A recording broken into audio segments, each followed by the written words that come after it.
Hello everyone, welcome to our channel Pariksha. So this is the first lecture on reasoning ability. In today's topic, I'm going to teach you about the inequalities. So let's get started. तो student start करते हैं हमारा आज का reasoning का सबसे पहला topic जो कि है इनइक्वालिटीज. सो स्टूडेंट्स इनइक्वालिटीज जो है वो किसी भी बैंक के पेपर हो चाहे कोई भी कॉम्पिटिटिव पेपर हो उसमें सबसे बेसिक जो क्वेश्चंस होते हैं वो इनइक्वालिटीज के ही होते हैं. जो सबसे इजी क्वेश्चंस होते हैं वो इनइक्वालिटीज के ही होते हैं. सो इनइक्वालिटीज के बैंक के एग्जाम में नियर अबाउट 4 to 5 क्वेश्चंस आते हैं जो कि आपको इजीली आप अटेम्प्ट कर सकते हो अगर आपकी प्रैक्टिस अच्छी होगी इनइक्वालिटीज को लेके. तो आज हम इनइक्वालिटीज की ही लेक्चर कंप्लीट करेंगे. तो स्टार्ट करते हैं. इनइक्वालिटीज में यूजुअली 3 साइन यूज होते हैं. 1 greater than, 2 less than, 3 equal to. अब उसके बाद 3 और बन जाते हैं. कैसे? इनको मिक्स करके. अगर हम ग्रेटर देन के साथ इक्वल टू मिक्स कर दे तो ग्रेटर देन इक्वल टू बन जाएगा. अगर हम लेस देन को मिक्स कर देंगे इक्वल टू के साथ तो हमारे पास लेस देन इक्वल टू बन जाएगा. और अगर इक्वल टू नहीं है कोई वैल्यू तो ये नॉट इक्वल बन जाएगी. तो हमारे पास कितनी बन गई है? 1 2 3 4 5 6. अब ये इक्वल टू का मीनिंग क्या है कि वो ना ग्रेटर है ना लेसर है. तो इसका मतलब क्या? ये दोनों सेम हुई ना वैल्यूज. मतलब आपस में इक्वल भी नहीं है, ग्रेटर भी नहीं है, लेसन भी नहीं है, कुछ भी नहीं है.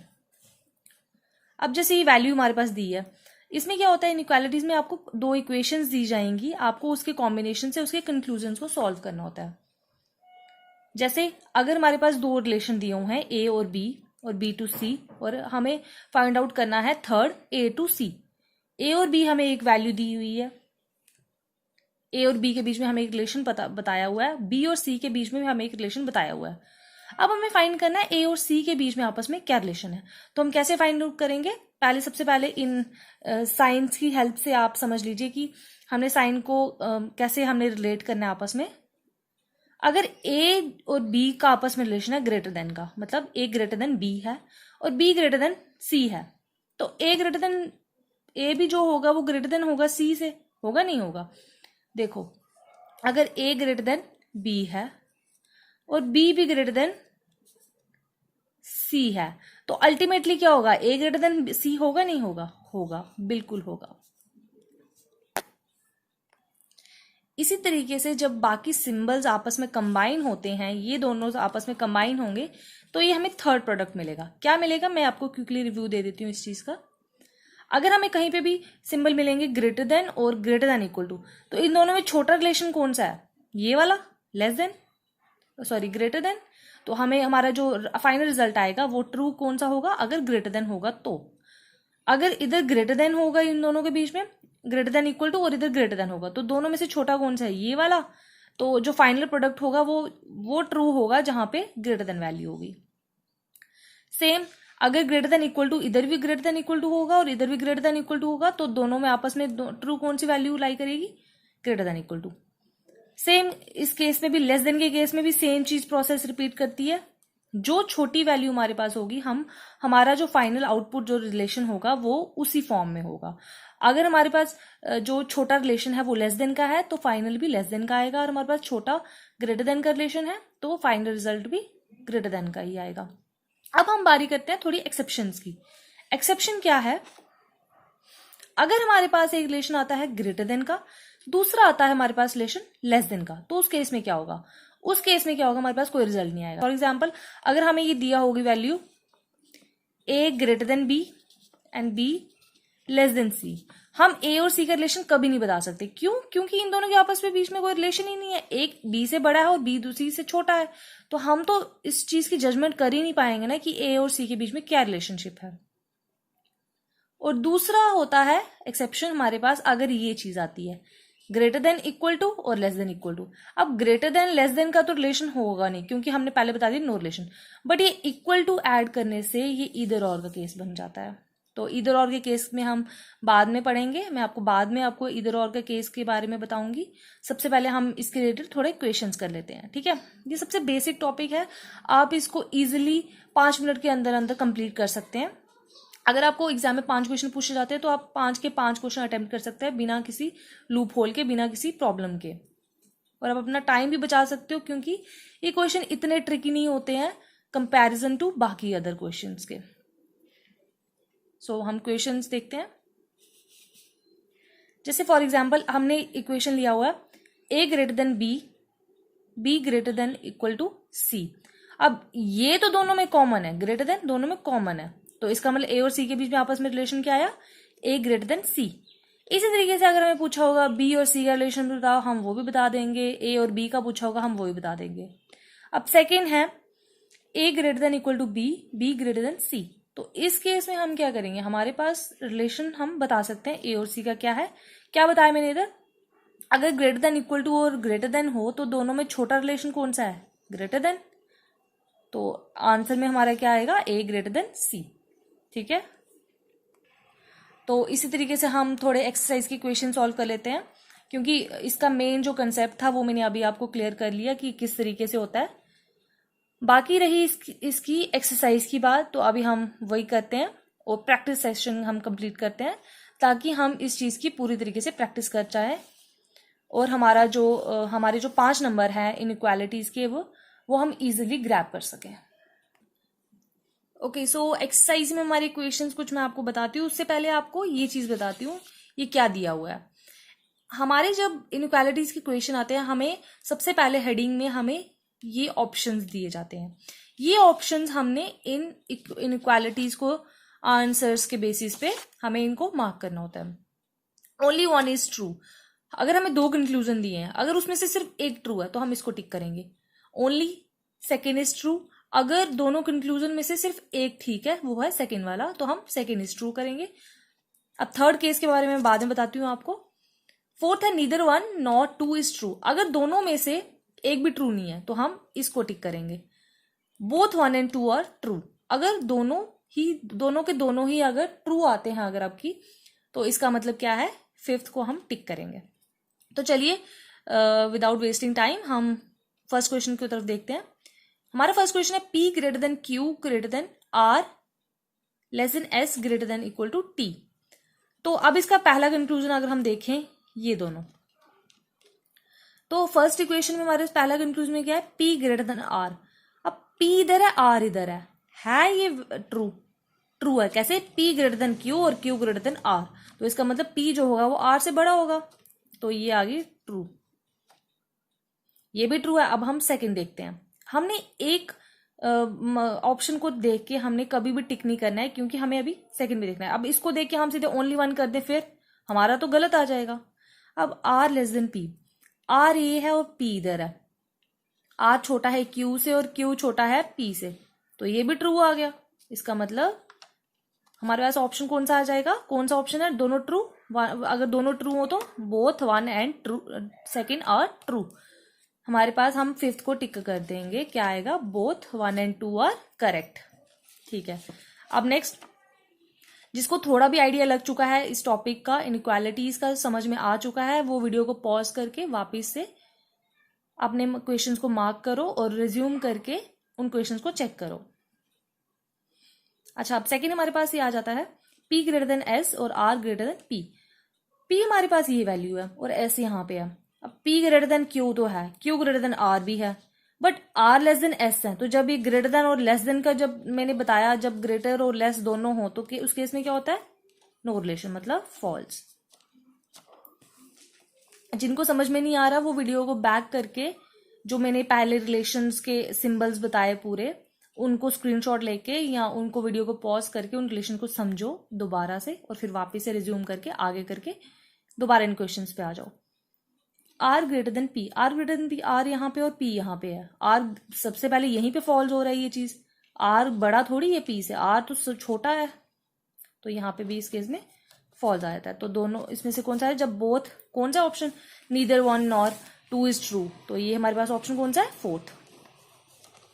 ठीक है, बस इसी तरीके से हमने अपने क्वेश्चंस को टिक करते जाना है। नेक्स्ट है R equal to T, R greater than T। तो R इक्वल टू T कौन सा है, R इक्वल टू T, ये ट्रू है कि नहीं है। अब लेस देन है, इधर ग्रेटर देन इक्वल टू है, इस केस में क्या होगा, फॉल्स। क्यों? क्योंकि इधर तो लेस देन है, इधर ग्रेटर देन है और इक्वल टू है, ये कोई रिलेशन बना ही नहीं, तो ये फॉल्स। अब R greater than T, R greater than T होगा ही नहीं क्योंकि आर तो लेस देन है ना एस से, और एस फिर आगे, तो इस केस में नो रिलेशन। तो इस केस में भी क्या होता है, हम कौन सा टिक करेंगे? Fourth, neither one nor two is true. तो नेक्स्ट क्वेश्चन देखते हैं। नेक्स्ट क्वेश्चन हमारे पास है ये, P less than Q less और equal to R less than S greater than T greater than U not equal to Z। अच्छा, not equal to Z का मतलब होता है कोई रिलेशन नहीं आपस में इनके, ये दोनों आपस में बराबर नहीं है। अच्छा, उसके बाद क्या है, हमारे पास A आ गया, S less than S greater then Z। अब S ग्रेटर देन Z का क्या मतलब है? S जो है वो Z से बड़ा होना चाहिए, ठीक है, S जो है वो उससे Z से बड़ा होना चाहिए। ये S है, ये बड़ा है T से, T बड़ा है U से, बट U और Z के बीच में आपस में कोई अगर नॉट इक्वल है, U और Z इक्वल ही नहीं है, तो ये Z और S के बीच में रिलेशन कहाँ से हम बताएंगे? जहां पे हम कोई रिलेशन बता नहीं पाए वहां पे आता है false. R greater than P, अब R ये है, P इधर है, ये ग्रेटर देन, ये ग्रेटर मतलब ट्रू है, ये दोनों अगर ग्रेटर देन इक्वल टू है, ये ग्रेटर देन है, वैल्यू कौन सी छोटी है? ग्रेटर देन की, तो ग्रेटर देन तो केस ट्रू आ गया। तो ऐसे केस में कौन सा है? Only second is true. कौन सा आएगा? ओनली सेकेंड इज ट्रू, ठीक है। अच्छा, next, P greater than T, ये P है और T ये है। अब इधर ही चक्कर पड़ गया, क्या प्रॉब्लम होगी? यहाँ पे ये सिंबल है, यहाँ पे ये सिंबल है, सबसे पहले काम खराब यहीं पे हो गया। यहाँ पे हम बिना कुछ देखे हम यहाँ पे इसको फॉल्स मार्क कर देंगे। सेम P और S के बीच में रिलेशन है, P लेस और equal to S, P less और इक्वल टू S। अब P है, लेस देन तो है पर इक्वल टू नहीं है, तो ये चीज आगे बढ़ेगी नहीं। अगर यहाँ पे लेस और इक्वल टू होता तो अगर हम, तो फिर हम आगे बढ़ते, पर अब इधर लेस और इक्वल टू है ही नहीं, तो हम आगे बढ़ेंगे ही नहीं, तो ये अल्टीमेटली फॉल्स हो जाएगा। इस केस में कौन सा? बोथ 1 and 2 आर फॉल्स, ठीक है। अच्छा, next, P less than S, Q less और equal to S। P less than S है, हाँ है, सामने पता चल रहा है, तो हम ये ट्रू कर देंगे इसको। और Q लेस और इक्वल टू S है, नहीं है, Q लेस और इक्वल टू S है, नहीं है, क्यों नहीं है? इधर लेस और इक्वल टू तो है पर इधर इक्वल टू नहीं है ना, इधर इसमें लेस है, तो अगर यहाँ पे लेस देन होता तो ये वैल्यू ट्रू होती, ये कंक्लूजन ट्रू होता, पर इस केस में ये कंक्लूजन फॉल्स है। तो इस केस में क्या आएगा? Only 1 is correct. So let's check our next question, जो कि है ये। अब जो एग्जाम के पॉइंट ऑफ व्यू से आएंगे ये तो आगे बेसिक क्वेश्चंस, ये एग्जाम में नहीं पूछे जाएंगे, हाँ कभी कभी किसी एग्जाम में पूछ भी सकते हैं, बट ये बेसिक क्वेश्चन है, ये सिर्फ समझने के लिए आपको। जो आपको एग्जाम में क्वेश्चन आएंगे वो आएंगे इस तरीके से, और इससे एक लेवल और, हो सकता है 2 की जगह 3 वाला आ जाए। एग्जाम में आपको ये चीजें पूछी जाएंगी, तो आपको प्रिपरेशन इसके हिसाब से करनी है। ये थोड़ा कॉम्प्लिकेटेड होता है क्योंकि आपको आधी वैल्यू यहां से पूछी जाती है, आधी यहां से पूछी जाती है। तो इस केस में हम क्या करेंगे, हमारे पास ये 2 वैल्यूज दी हुई हैं, हमने दोनों को माइंड में रख के आगे अपना कंक्लूजन्स को चेक करना है। तो इस केस में क्या होगा? m less than o, m greater than equal to, less than equal to p। अब m इधर है, o इधर है, m इधर है और p इधर है, मतलब ये चारों इधर ही हैं, हमें आगे बढ़ने की जरूरत नहीं है। अब m इधर है तो m less than o, m less than o है, m लेस देन o नहीं है, क्यों नहीं है? क्योंकि m लेस और इक्वल टू o है, तो m लेस देन सिर्फ नहीं हो सकता अकेले। अगर वैल्यू m लेस और इक्वल टू o है तो हम उसकी छोटी वैल्यू करके नहीं लिख सकते थे, तो इस केस में ये फॉल्स है।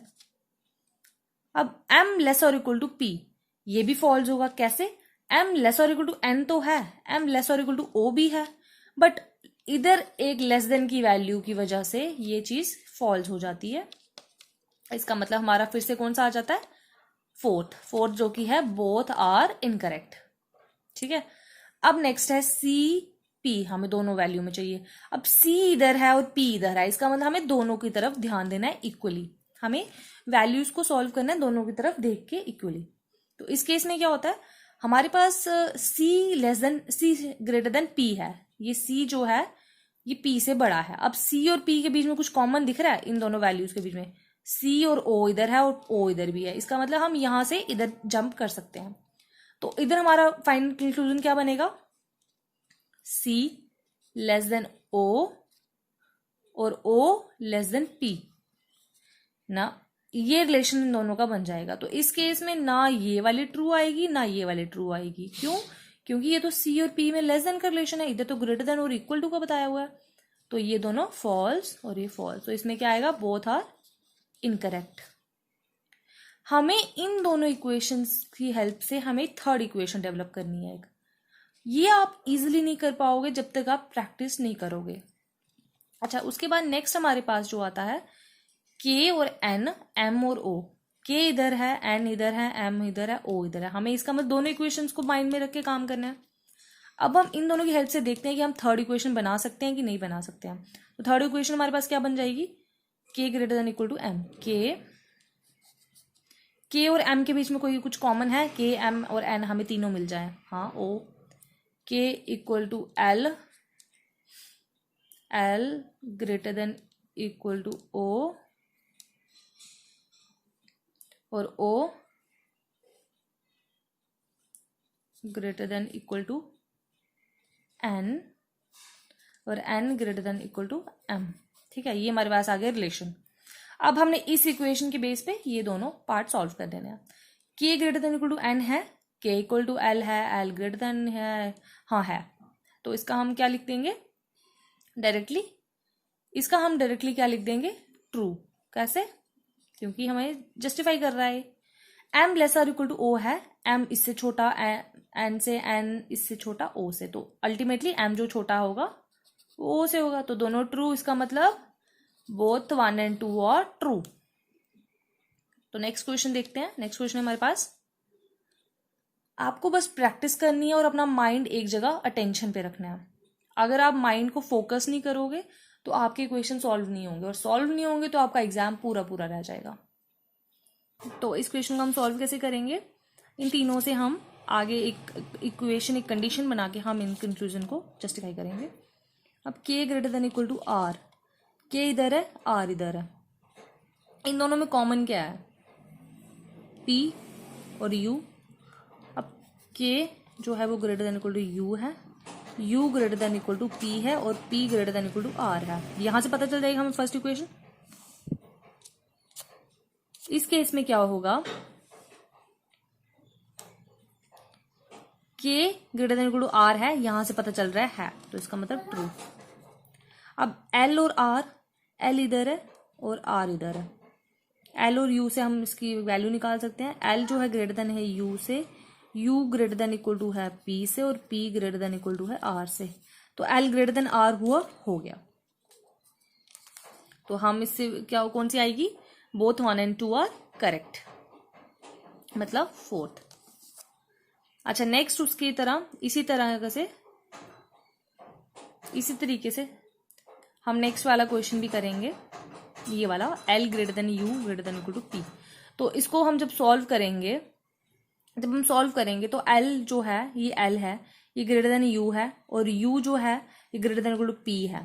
तो इसका मतलब ये क्या है, ट्रू है फॉल्स है, ये ट्रू है। कैसे, ये ग्रेटर देन ये रिलेशन आएगा।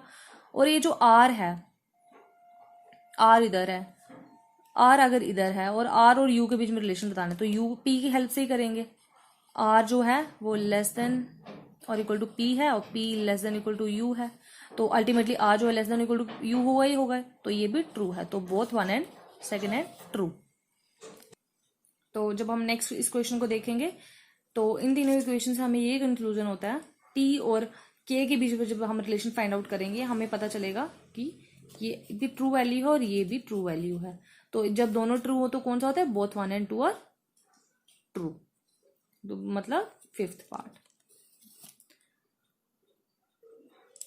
सो इसके साथ एक और हम इस सेशन का एक लास्ट क्वेश्चन कर लेते हैं, जो कि है ये जो लास्ट क्वेश्चन बचा ये आप मुझे खुद करके बताओगे। आप खुद प्रैक्टिस करोगे और आप खुद सॉल्व करोगे, क्योंकि जब तक आप खुद पेन पेपर से अपना खुद क्वेश्चन सॉल्व नहीं करोगे तब तक आपकी प्रैक्टिस नहीं होगी और तब तक आपकी स्पीड और एक्यूरेसी पे काम नहीं होगा। तो नेक्स्ट हम करते हैं कंडीशंस ऑफ ईदर और, जो कि मैंने आपको पहले बताया था, हम वो भी आज करेंगे। यूजुअली पेपर में जो क्वेश्चन पूछे जाते हैं वो ईदर और बेस्ड ही होते हैं, वो बस आपको कंफ्यूज करने के लिए पूछे जाते हैं, पर वो बिल्कुल ईजी होते हैं, बस थोड़ी सी ट्रिक लगती है उनके पीछे। तो करते हैं वही। ये रही ईदर और की condition, which says subject and predicate of two conclusion should be same, may not be in the same order. मतलब सब्जेक्ट और प्रेडिकेट जो है दोनों कंक्लूजन्स के, वो सेम होने चाहिए। अगर ए और बी है तो नीचे भी बी और ए और बी ही होना चाहिए, दोनों कंक्लूजन में सेम होने चाहिए। हाँ, ऑर्डर उनका अलग हो सकता है, जैसे ए बी हो गया और बी ए हो गया, बट ऑर्डर सेम हो नहीं हो कोई मैटर नहीं करता, बट उनका जो जो सब्जेक्ट और प्रेडिकेट है वो दोनों सेम होने चाहिए। सेकेंड जो है वो है individually both are false conclusions. Individually जो दोनों स्टेटमेंट्स होंगे, दोनों कंक्लूजन होंगी, वो फॉल्स होने चाहिए। कंक्लूजन फॉल्स होंगे दोनों, उसकी वजह से हमें ईदर और का कंसेप्ट जो माइंड में स्ट्राइक होगा।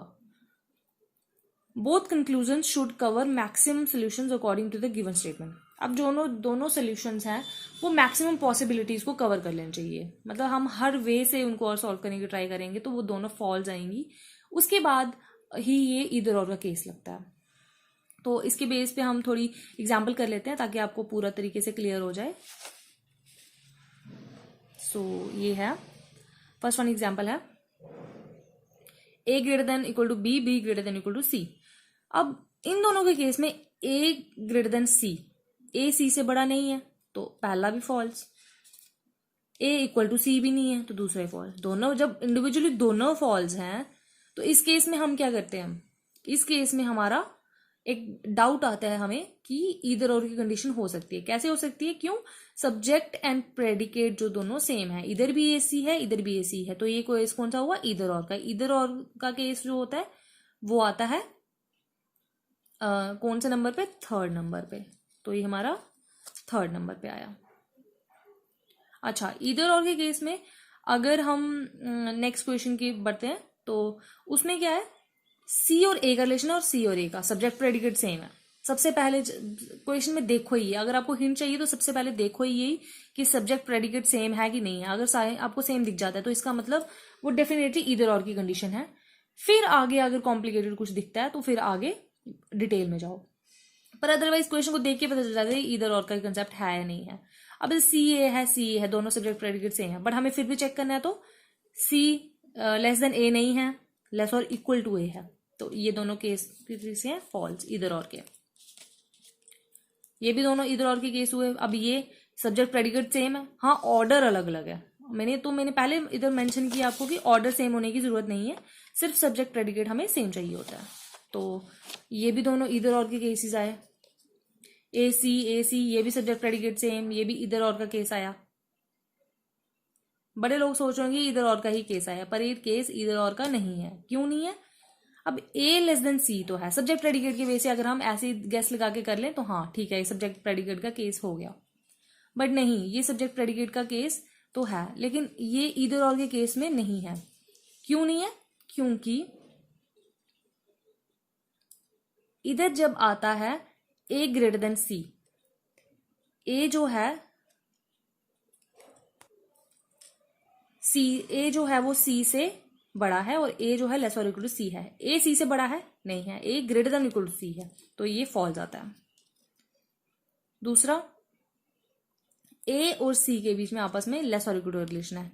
ए और सी के बीच में आपस में लेस और इक्वल टू रिलेशन ही नहीं है जब, तो हम कैसे उसको बता सकते हैं कि ईदर और का कंपैरिजन हो। बड़े सारे केस, अब जैसे ये दोनों सब्जेक्ट प्रेडिकेट भी था, बट फिर भी हमारा इधर और नहीं आया। क्यों नहीं आया, क्योंकि इसमें साइन ही टोटली अपोजिट है। तो जब भी ये वाला केस मैंने बताया था, ये और ये वाला, तो हमारे नो रिलेशन था, नो रिलेशन के केस में फॉल्स ही आता है। तो इस केस में हमारा इधर और का टॉपिक नहीं बनेगा, इधर और की जगह यहाँ पे बनेगा बोथ 1 and 2 आर इनकरेक्ट। तो हमारे बोथ 1 and 2 आर इनकरेक्ट, ये कौन सा वाला नंबर पे था, 5th नंबर पे। ठीक है, तो नेक्स्ट क्वेश्चन देखते हैं। नेक्स्ट क्वेश्चन हमारे पास ये वाला, P greater than Q greater than R less than S। तो P लेस और इक्वल टू S है, P लेस और इक्वल टू S नहीं है, मतलब false. P greater than equal to S है, नहीं है, मतलब ये भी फॉल्स। बट ये जो है ये किसका केस है? ईदर और का। ईदर और कौन से नंबर पे है? थर्ड नंबर पे। कैसे ईदर और का केस है? क्यों? सब्जेक्ट प्रेडिकेट सेम है, एक ग्रेटर देन का सिंबल है, एक लेस देन का सिंबल है। यहाँ पे भी ग्रेटर देन है, यहाँ पे भी लेस देन है। पी और एस के बीच में कोई रिलेशन नहीं है और इधर भी कोई रिलेशन नहीं है, तो इसका मतलब क्या आता है? इधर और, इधर 1 और 2 आर करेक्ट। अब यू और वी के बीच में रिलेशन है आपस में, ये और ये सेम सेम है, ये भी सेम है, ये भी सेम है, तो इस अगर ये ट्रू है तो ये भी ट्रू होगा। किस केस में? ईदर और के केस में। ये भी क्या है? ईदर और का केस। ईदर और का केस बन जाता है हमारे पास। अब नेक्स्ट ये P not equal to T, P equal to T. अब T तो यहाँ पे है नहीं, तो इस केस में क्या होगा? जब हमारे पास कोई वैल्यू नहीं दिया, अब जहां हमें T नहीं दिया, तो उस केस में क्या होगा? कोई कंडीशन तो जस्टिफाई करेगी ही नहीं, क्योंकि हमारे पास T वैल्यू ही नहीं है। तो ये भी फॉल्स, ये भी फॉल्स। अब पर इधर और का केस नहीं है। क्यों नहीं है? क्योंकि सब्जेक्ट प्रेडिकेट तो सेम है इधर, पर उसके लिए टी का यहाँ पे होना जरूरी है, तो टी तो है नहीं यहाँ पे, तो इसका मतलब ये दोनों फॉल्स, और हमारे पास क्या आएगा? Both 1 and 2 are incorrect. So students, ये था हमारा आज का इनइक्वालिटीज का लेक्चर। तो ये हमारे पास, मैं आपको कुछ होम एक्सरसाइजेस दे रही हूँ, बिल्कुल ईजी है, आप प्रैक्टिस करो। As you know, practice makes every man perfect. And thank you so much students. तो ये था हमारा आज का इनइक्वालिटीज का सेशन पूरा। अगर आपको कोई भी क्वेरी होगी, आप मुझे डायरेक्टली कमेंट बॉक्स में मैसेज कर सकते हो, मैं श्योरली उसका रिप्लाई करूंगी। So thank you students, stay tuned for the next upcoming lectures, and please like, share and subscribe our channel Pariksha. Thank you all.